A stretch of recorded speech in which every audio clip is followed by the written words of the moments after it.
In this particular video, we are going to be discussing on how best to prepare your psychology and yourself for what's to come in the financial markets. Now, the most important thing to recognize here, one of the most important principles to pay attention to, is that there are some things that we have control over and there are certain things that we don't have control over. When we think about what we have control over as traders or as human beings, we only have control over our perceptions, how we perceive what's going on in the external world. We have control over our decisions, what we decide to do, and we have control over our actions, what actions we decide to take. We have no control over what's going to happen in the market. We have no control over whether the market's going to go up or go down, or how much it's going to go up and how much it's going to go down. We have no control over the time frame in which it's going to do that as well. So the first most important thing to recognize and set as an expectation is that we have no control over those things, the external, what the market's going to do. So too in life, we have very little control over external circumstances, such as controlling other people, controlling what's going on in the world, etc., etc. But what we always do have control over in every situation is our perceptions, our decisions, and our actions. So what I would love to discuss in this particular video is especially that first one, the perception, how we can put our perceptions in the best possible place, how we can put our psychology in the best possible place, so irrespective of what happens next, we're prepared. Now, the first important thing to recognize is if we're where we are now, looking out into what could potentially happen in the future, and we're fearful of what could potentially happen in the future, it's important to break down what that actually means and what's going on in our heads. If we're looking at the markets and we're fearful of a stock market crash or a recession, whatever it may be, which may happen, it may or may not happen this year, but it may eventually happen, we're perceiving that that market crash is going to bring us more drawback than advantage, more pain than pleasure, more disadvantage than advantage, more, drawback than benefit to our life, more loss than gain to our life. And that's where the emotion comes from. There's a perception there that we're going to lose more than what we're going to gain. And we're projecting that into the future and we're thinking that these things are going to happen, hence why we're fearful. A really important thing to recognize is that when we're where we currently are, the wisest thing we can do is plan and prepare and get prepared for what's to happen or what could potentially happen. And what I would love to share with you is a very profound exercise that I take clients through and that I take students through in the 12-week challenge to help them be extremely prepared for what's to come next, irrespective of what it is. Now, we recognize risk based on a few things.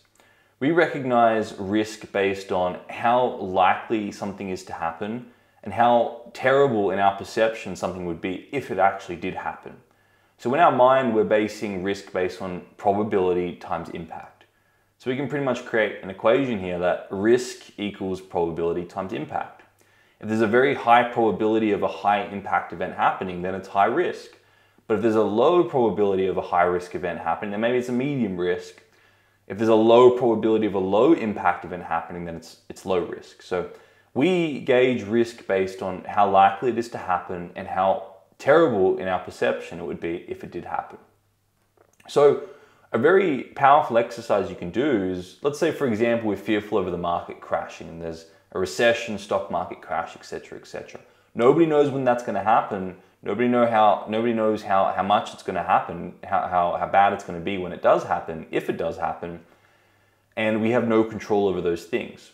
But what we do have control over is our perception in this scenario by asking ourselves, what's the highest priority action I can do right now to lower the probability of being impacted by that stock market crash?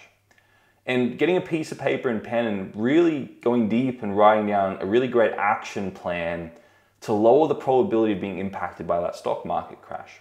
One of the wisest things you can do to prepare yourself for crashes is have a cash buffer there and have adequate amount of cash there so that you're psychologically protected and you have opportunity to buy discounted stock as well. So you want to go in there and write an extensive list. All right, what's the highest priority action I can do right now to lower the probability of being impacted by this certain high risk event, right? No matter what it is. I'm just using a stock market crash here as an example. And then you want to write an extensive list until you're certain that you taking action right now is going to lower the probability of you being impacted by that. So what is it you can do right now to lower the probability of that happening? And you're already starting to chip away at the risk. You're already starting to chip away at the fear. And then you can ask yourself, if this event does happen, what's the highest priority thing I can do to lower the impact of it?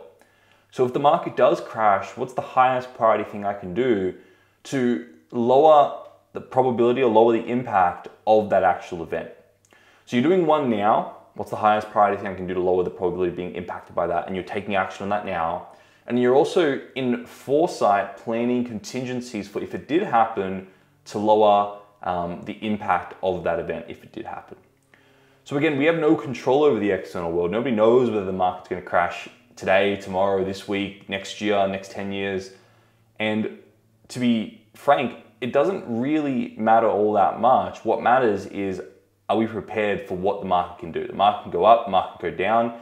Irrespective, I think it's wise to be prepared either way and put action steps in place to take full advantage of whether the market goes up or whether it goes down. So if you're fearful right now of what could potentially happen in the future, ask yourself the question, how can I lower the probability of this thing impacting me? And if it does happen, how can I lower the impact? Then stash those contingencies away, have them in a folder somewhere on your computer, and take action on the high priority actions that will lower the probability of you being impacted by that event or that thing happening. And what you're doing here is you're focusing on the things you do have control over, your perceptions, your decisions, and your actions.